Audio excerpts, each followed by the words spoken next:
Hey there, I'm Sopi and welcome to Sopi's Corner. As a reminder, I'm an attorney, but I'm not your attorney. This is for educational purposes only, and I am not providing you with any legal advice. Before we get started with today's topic, I want to address why I started here in this spot with loan contracts. And the reason is simple. As small business owners, we're always seeking funding. And while I hope we'll never default, I want you to understand that borrowed money always comes with strings attached. So today we're breaking down loan covenants. Last week we talked about technical default. That video is up on my page. Well, covenants are what usually triggers those defaults. And here's the kicker. You can violate a covenant while making every single payment on time. So what exactly are covenants, you ask? Well, think about them as a hidden rule book in your loan agreement. While you're focused on interest rates and payment schedules, your lenders are building in these checkpoints to monitor your business health. And it is done to ensure that they are protecting their investments as well. So there are two types of covenants that can potentially impact you. Affirmative covenants, things you must do, like maintain certain financial ratios, deliver reports on time, keep specific insurance coverage.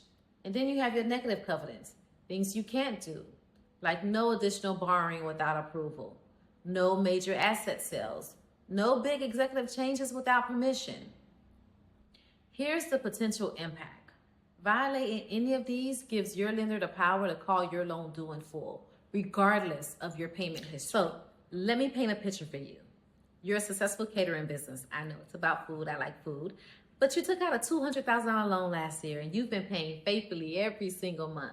But then a major client cancels their contract. Your revenue drops 30% for 2 consecutive quarters. You're still making your loan payments on time, but now your debt to income ratio has slipped below what your covenant requires. That can be a technical default. The bank can, if they want, now demand full repayment of that $200,000, even though you've never missed a payment. So here's another one. You see an amazing opportunity to expand. You apply for a small business credit card to cover some equipment expenses, right? It sounds harmless, right? No harm, no foul? Well, you're wrong. That new credit line could potentially violate the no additional debt covenant. And that's a default.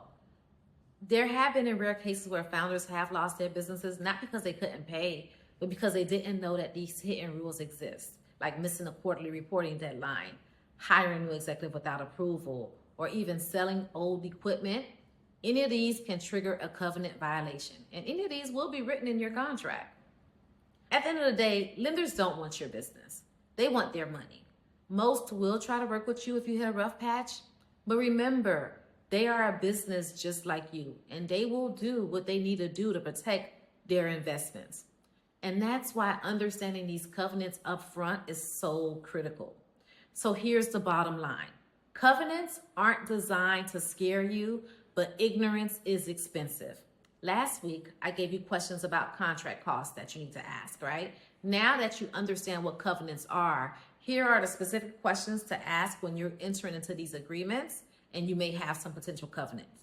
You want to know, what are my covenant thresholds? How often are they calculated? What's my grace period for violations? If I do happen to violate, what's the cure period? And can any of these be negotiated before I sign? Remember, don't just read the payment terms, read the rule book. Know the rules you're signing up for. Negotiate where you can, and always ask questions before you put pen to paper, because the difference between knowing and not knowing these rules could be the difference between keeping and losing your business. Now let's get the conversation started.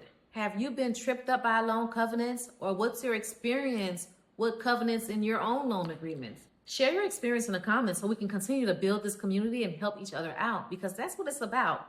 I want you to subscribe for more straight talk, and next week we're diving into ownership versus control.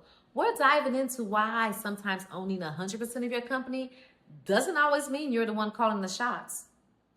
This is Sopi's Corner, where we get real about entrepreneurship, and remember, entrepreneurship is bigger than the dream.